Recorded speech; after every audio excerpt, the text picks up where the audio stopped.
Tube Tamil வணக்கம்.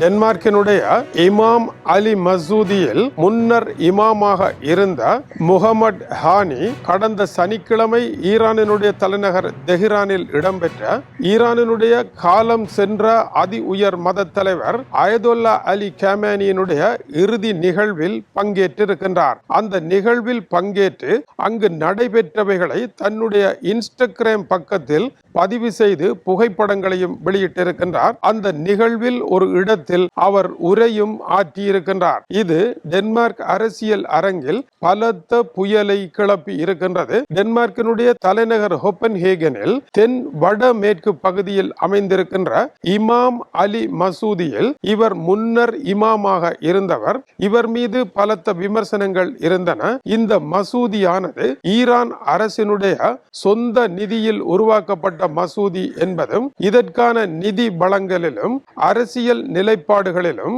நியமனங்களிலும் ஈரானினுடைய நேரடி தொடர்பு இருக்கின்றது என்று டென்மார்க்கினுடைய பெர்லின்ஸ்க பத்திரிகை பல தடவைகள் செய்தி வெளியிட்டதும் இப்பொழுது அதே பத்திரிகை முகமது ஹானி வெளியிட்ட செய்திகளை தன்னுடைய பக்கத்தில் இன்று காலை அதிர்ச்சி செய்தியாக வெளியிட்டிருக்கின்றது.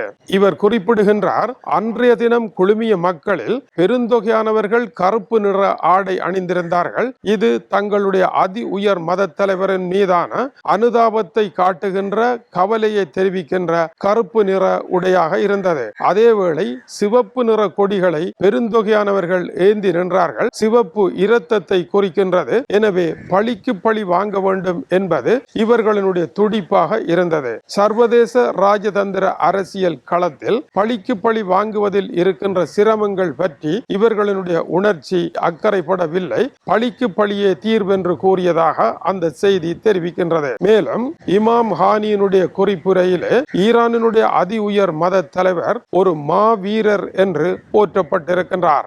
கிரான் மசாலா என்கின்ற பிரமாண்டமான பள்ளிவாசலில் நடைபெற்ற இந்த அஞ்சலி நிகழ்வில் உலகம் முழுவதில் இருந்தும் பல இமாம்கள் கலந்து கொண்டார்கள். அதில் டென்மார்க்கினுடைய சார்பில் இவர் கலந்து கொண்டதானது இப்போதைய ஈரானினுடைய ஆட்சியாளருக்கும் இவருக்கும் இடையே நெருங்கிய தொடர்பு இருப்பதை காட்டுவதாக அந்த பத்திரிகை கூறுகின்றது. மேலும் இந்த சிவப்பு நிற பழிவாங்கல் கொடிகள் யுத்த நிறுத்தத்தை எந்த நேரமும் உடைக்கக்கூடிய அபாயம் கொண்டதாக இருப்பதாகவும் அவர்கள் கூறுகின்றார்கள். அயதொல்லா அலி கமேனியினுடைய 37 வருட கால இரும்பு பிடி ஆட்சியில் அவருடைய மரணத்திற்கு பின்னர் ஒரு வார காலம் இந்த மரண ஊர்வலம் நடைபெறும் என்பது குறிப்பிடத்தக்கது. இறுதி நிகழ்வு அவர் பிறந்த நகரமாகிய மஸ்காத்தில் நடைபெற இருக்கின்றது. இதில் டென்மார்க்கினுடைய சார்பில் முகமது ஹானி உரையாற்ற இருக்கின்றார் என்பதும் குறிப்பிடத்தக்கது.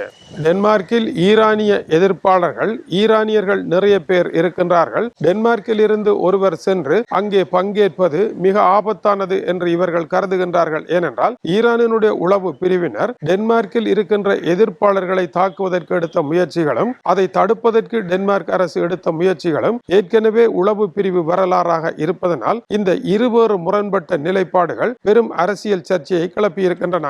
முகமது ஹானியினுடைய குறிப்புரையில் ஈரானினுடைய மத தலைவர் தொடர்பாக சோக இசையுடன் அவர் கூறியிருக்கும் கருத்து, நாங்கள் உங்களுக்கு விடை தர இங்கு வரவில்லை. தியாகிகள் ஒரு பொழுதும் மரணிப்பது இல்லை. உங்களுக்கு முன்னால் எங்களுடைய ராஜதந்திரத்தையும் சத்தியத்தையும் புதுப்பிக்கவே நாங்கள் இங்கே வந்திருக்கின்றோம். நீங்கள் கையில் ஏந்திய புரட்சி கொடி ஒரு காலமும் வீழ்ந்து போகாது. அது முன்னோக்கி செல்லும் என்று நாங்கள் உறுதியளிக்கின்றோம் என்று சத்திய பிரமாணம் எடுப்பது போன்ற தன்னுடைய உரையை வெளியிட்டிருக்கின்றார்.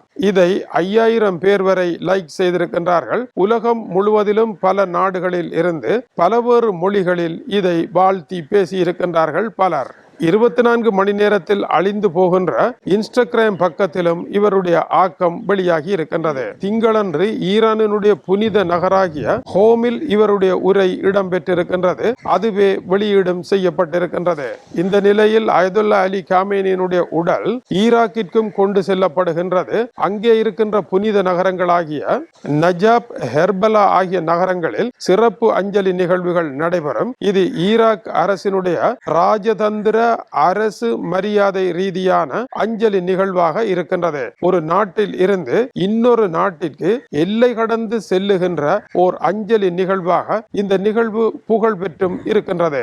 ஜூலை 9 அவருடைய சொந்த நகரில் இறுதி நிகழ்வுகள் நடைபெறும். அங்கு பெருந்தொகையானவர்கள் பங்கேற்பார்கள் என்று எதிர்பார்க்கப்படுகின்றது. இந்த நிகழ்வில் ஈரானினுடைய காலம் சென்ற மத தலைவரனுடைய மகன் இப்போதைய புதிய அதி உயர் மத தலைவர் மொய்சாபா காமானி கலந்து கொள்வாரா என்றால் அதற்கான விளக்கங்கள் எதையும் இவர் தரவில்லை. ஆனால் இவரிடம் முன்னர் பெர்லின்ஸ்க பத்திரிகை தாங்கள் பல கேள்விகளை கேட்டதாகவும் அதற்கு அவர் பதில் தர மறுத்ததாகவும் கூறுகின்றார்கள். முதலாவது கேள்வி, ஈரானினுடைய ஆட்சியில் மக்கள் மீதான ஒடுக்குமுறை இருக்கின்றதே, இதற்கு உங்களுடைய பதில் என்ன? இரண்டாவது, பாலஸ்தீனத்தில் நடைபெறுகின்ற போருக்கு ஈரான் பில்லியன் கணக்கிலான டாலர்களை அனுப்புகின்றதே, இதற்கு உங்களுடைய பதில் என்ன? நீங்கள் அடிக்கடி ஈரான் சென்று அங்கு தங்குவது ஏன்? ஆகிய 3 கேள்விகளுக்கும் பதில் தர மறுத்த இவர் கடைசியாக கூறியது, நீங்கள் இஸ்ரேலினுடைய ஆதரவாளர்கள், இப்படித்தான் கேட்பீர்கள், நீங்கள் இஸ்ரேலின் ஆதரவாளர்கள் என்கின்ற முகமூடி கிழிந்திருக்கின்றது என்று தங்களை திட்டி விரட்டி அடித்தார் என்றும் எழுதுகின்றார்கள். இருந்த பொழுதிலும் இந்த செய்தி இன்றைய நாளில் முக்கிய செய்தியாக டென்மார்க்கில் பார்க்கப்பட்டிருக்கின்றது. இது டியூப் தமிழினுடைய உலக செய்திகளுக்காக இலங்கை வடபுலன் யாழ்ப்பாணத்தில் இருந்து கீசே துறை. வணக்கம் உறவுகளே.